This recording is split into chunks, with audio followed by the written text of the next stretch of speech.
sure it was going to be approved. And I thought that we were on 180 degrees opposite sides. It turned out that it was approved, but FDA asked them not to market it. And they held it up so that there could be hearings and so forth. In 1974, the FDA approved the limited use of aspartame. Do you know why they were sure it was going to be approved? You said that they said that it was sure that Well, see, when I said I don't think it's going to reach the market, I was being very particular, but I didn't believe it was going to be approved because the evidence didn't show. They said it was. Now, one very strange fact in all of that is that I knew that they had the brain damage study from Olney's lab that their own people had done. And we talked about the various pieces of evidence that were problems. And I finally said, what about the brain damage problem from the animals in Dr. Olney's laboratory that your own people have gone and looked at? And he said, we don't think those are going to be a problem. Well, it turned out they weren't a problem because they didn't give them to the FDA.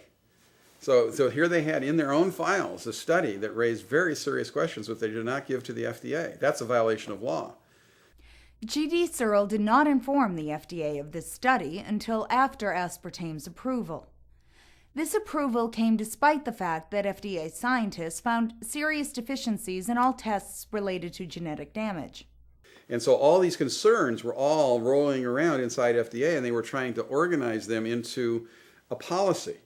And every time they would organize them into a policy at the bench and science level, and they would go up one level to where the policy people were, the policy people would overrule them. A month later, Olney and Turner filed a formal objection stating that they believed aspartame could cause brain damage. But anyway, we filed our petition. Dr. Olney filed one and I filed one attacking the approval. And the FDA said, right, there are some factual information that we should look into. We'll have a public hearing. Only because some of the investigators working for the Food and Drug Administration, looking at this data, knew that the data did not contain adequate safety information about aspartame. In 1975, due to serious questions over the quality and validity of G.D. Searle's testing of aspartame and other pharmaceuticals, the FDA formed a special task force to examine 11 of the pivotal studies on aspartame. Pivotal studies are those upon which the FDA bases approval or disapproval. Of the 113 studies done on aspartame submitted to the FDA by Searle, 90 were conducted in the early to mid-1970s. Every test the FDA called pivotal was part of this 90. In March of 1976, the FDA completed their 500-page report after finishing their investigation. The report by the FDA team that inspected it is the most devastating report about research that has probably ever been written about a specific company. And that led to a series of hearings in Congress and came up with a $12 million appropriation to FDA to enforce good laboratory practices. But what happened is there's a policy resolution, but NutraSweet and Searle got bypassed in the sense that they took this all over here and said, look at this terrible thing that's going on. There were a couple others that were going on at the same time. We've got to do something, and they did something. What they did was going forward, you have to meet these requirements.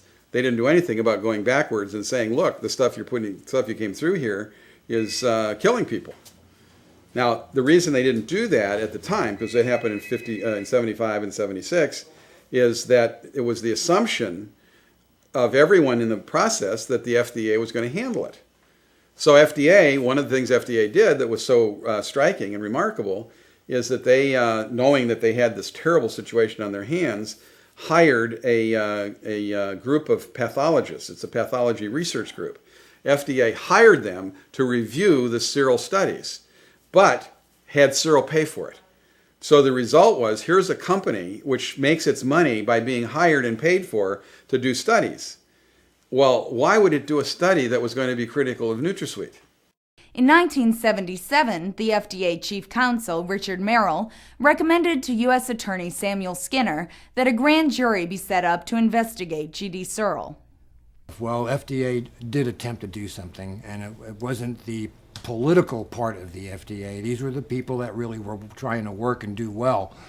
One of the counsels lawyers for the Food and Drug Administration contacted the U.S. Attorney in Chicago and to bring an indictment against G.D. Searle for fraud, for deletion of records, manipulation of records, the falsification of records, and a number of other things on the testing that they did on aspartame and several other products as well. Suddenly, U.S. Attorney Samuel Skinner began preliminary employment discussions with G.D. Searle's law firm, Sidley and Austin.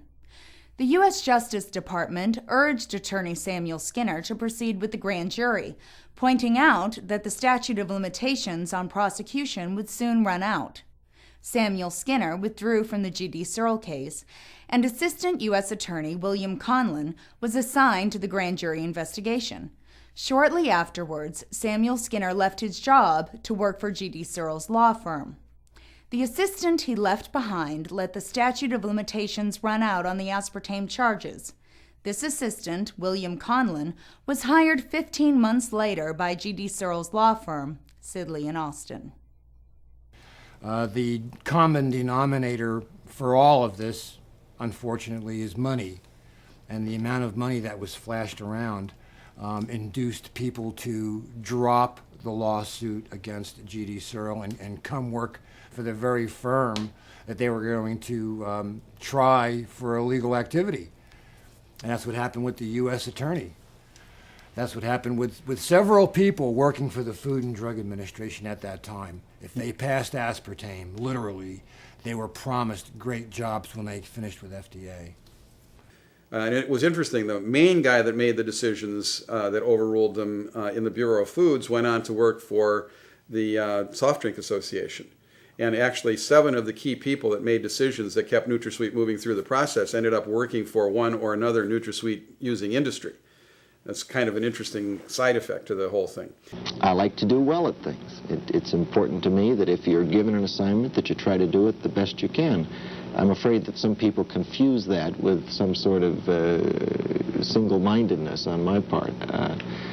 Donald Rumsfeld went into the company after he left Washington, after Ford lost, and that would be in 1977. Is in business, and he was the congressman from there. And then he went to the White House, where he was White House Chief of Staff, and then he became the Secretary of Defense. And he's involved in a whole group of people around Chicago that are, they're involved in a whole range of things, national security being one of them. He was also part of the RAND Corporation, one of the major defense think tanks. He's a very bright guy, like in the best and the brightest, you know, the kind of people that brought us Vietnam. These are people who believe that thinking is the primary way that you get through life. Having values, feelings, and so forth, they denigrate. So he took over this company, and it was going down the tubes completely. It had FDA investigations. It had